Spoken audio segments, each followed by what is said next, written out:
Okay, we got some power scaling anime stuff this time. And we got how strong is the final Batsuit? I don't even know what it is, but I just saw the thumbnail and that thing look nice. So let's check this out.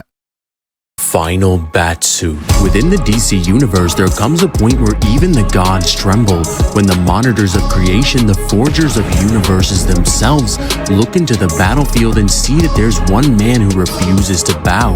Bruce Wayne, born in blood, forged in tragedy, was never meant to sit among gods, and yet time and time again he outthinks them, outlasts them, and dares to stand where no mortal should. From the shadows of Gotham to the edge of the multiverse, he has worn countless mantles: detective, knight, strategist, and savior. But when the sixth dimension opened up and the fate of all reality demanded more than courage, more than will, more than flesh, he turned to one weapon that could rival the throne of God himself. Not a suit made of steel, but of raw possibility. Not built from technology, but from the essence of existence itself. The combination of every lesson, every failure, every triumph, his last invention, his ultimate ascension, the final battle. Bro, this thing is hard. The final Batsuit. I'm sorry, but this is hard. I like this. This hard, bro. All of that. All of that just to be mountain level. I'm calling it now. It ain't what it is. Batsuit.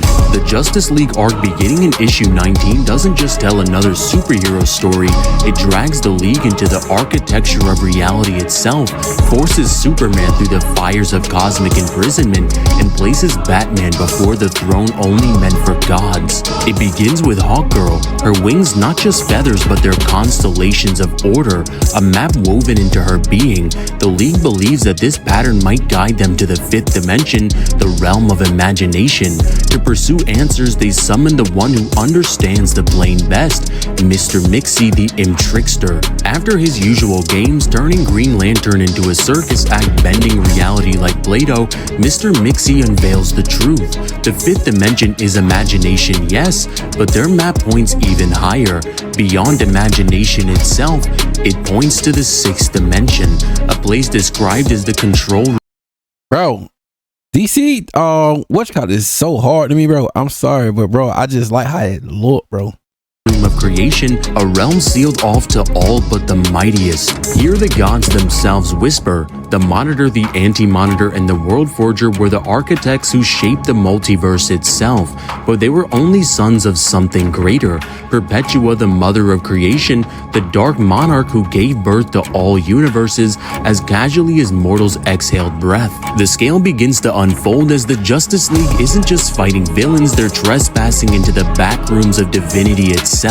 Superman volunteers to venture into the sixth dimension, but the portal proves a trap. He finds himself in a prison of eternal night where no suns exist at all. This was meant to be his grave, but Superman is no mere man. He is the sun's chosen champion, living fusion of hope and gravity. Meanwhile, the rest of the League is transported to a perfect alternate future where they see themselves victorious against Perpetua. Jon Stewart has become a White Lantern, Superman glows in his ascended state, and Hawkgirl and Martian Manhunter have a child together. At first, it seems pretty ideal, but the illusions unravel. The perfect Superman reveals himself to be the World Forger in disguise. He explains that this future multiverse is his masterpiece, and the only way to save reality is through yet another crisis. He proposes erasing the existing multiverse and replacing it with the one that he created. The League rejects this plan, unwilling to let countless lives perish, yet Batman stands apart. Haunted by their failures since their battle with Barbados, Batman argues that the stakes demand sacrifice. Unlike his teammates, he's willing to consider the World Forger's plan. In private, the World Forger confides in Batman, calling him one of the most strategic minds in all of existence. He shows Bruce the throne of unimaginable power, declaring that it doesn't belong to him, but to Batman. Within the chambers, Batman is able to create something beyond imagination. I know. That chair belongs to Batman? imagination, the purest form of creation itself. Meanwhile, Superman remains trapped in his void, his only hope the memory of the ones he loves and his indomitable will. Slowly he begins to discover faint glimpses of suns, and he flies through them, absorbing their energy, becoming more supercharged with each one. The narration emphasizes that this is one of Superman's greatest moments, describing him moving at speed beyond physics, beyond imagination. It's possible that this is the strongest version of Superman ever depicted, strong enough to force his way into the sixth dimension itself. Batman, however, is faced with an impossible test of loyalty. The World Forger What? Hold on. himself. Batman, however, Oh, no, man. I thought I saw Batman was smiling. No, man. Okay, let go. is faced with an impossible test of loyalty. The World Forger demands that he extinguishes Superman's last remaining sunlight, dooming his oldest ally. And in a shocking moment, Batman complies, apologizing to Clark as he watches the last sun fade away. It appears that Bruce has betrayed his friend for the greater good, but then again, this is Batman. In issue 25, the truth is revealed. Confronting the entire Justice League in battle, Batman dons his greatest creation, the final Batsuit. Ooh, why? That thing hard. Why I always pause it every time I see this, bro? This is hard, bro. God, they cool with this. This suit doesn't merely I need to know what. Yeah, I need to know exactly what this suit is capable of. analyze the hearts of others, it rewrites final Batsuit. This suit doesn't merely analyze the hearts of others, it rewrites them cell by cell, bending will and thought alike. In this alternate future, Batman has already used it to shape the League's minds, ensuring their obedience to the World Forger's cause. Which is absolutely ridiculous because Batman using this suit can pretty much rewrite your entire story and rebuild you in his image. Batman using this suit is able to completely destroy the entire Justice League all at once, Oh my yet it God. was part of a greater plan. He just easily speed blitzed them all. Destroy the entire you in his image. Batman using this suit is able to completely destroy the entire Justice League all at once, God, even Wonder Woman. yet it was part of a greater plan. Batman was never truly loyal to the World Forger, he was just buying time, placing his fate where it mattered the most. As he battles the entire Justice League, Batman insists that they must see beyond themselves, beyond fear, and trust in Superman.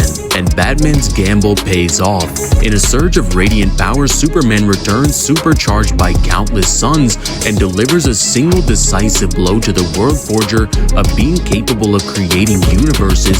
With this act, Superman proves why he's the heart of the Justice League. In God, Superman. the end, with this act, Good Lord. Superman proves why he's the heart of the Justice League.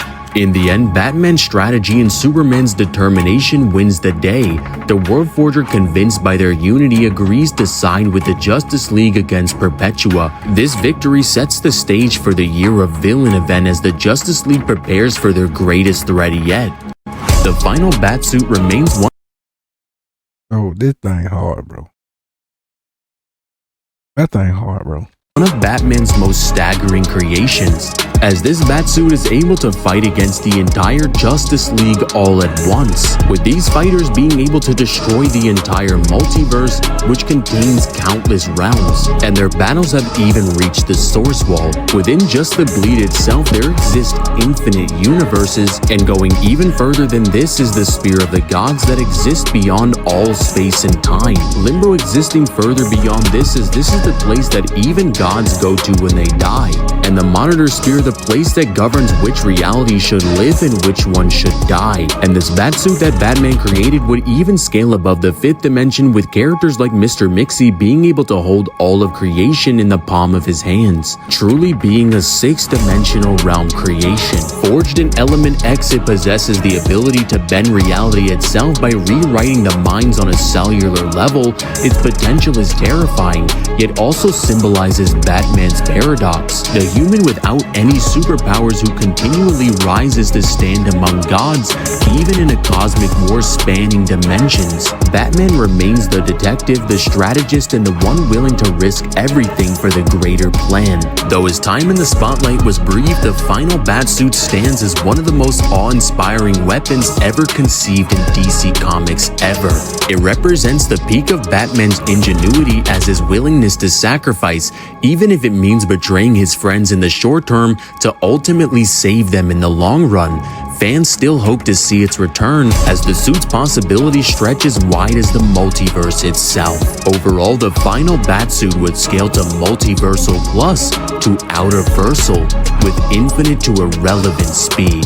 In the end, this is truly Batman's greatest creation, as it can literally rewrite the minds of those he encounters, and putting this power in the hands of Batman is absolutely terrifying. You have the power of a god, so what? Like anyone cared. There's only one question to ask the gods. What's wrong? Scared. What's up, guys? It's Divine. If you guys enjoyed this video, make sure you guys like. I'm gonna hold you. That last little bar, that was kind of weak, but yeah, we here for it. We here for it. But you already know, man. Legal Brown shit's not that good stuff, man. That Batman thing was hard though. I ain't gonna hold you.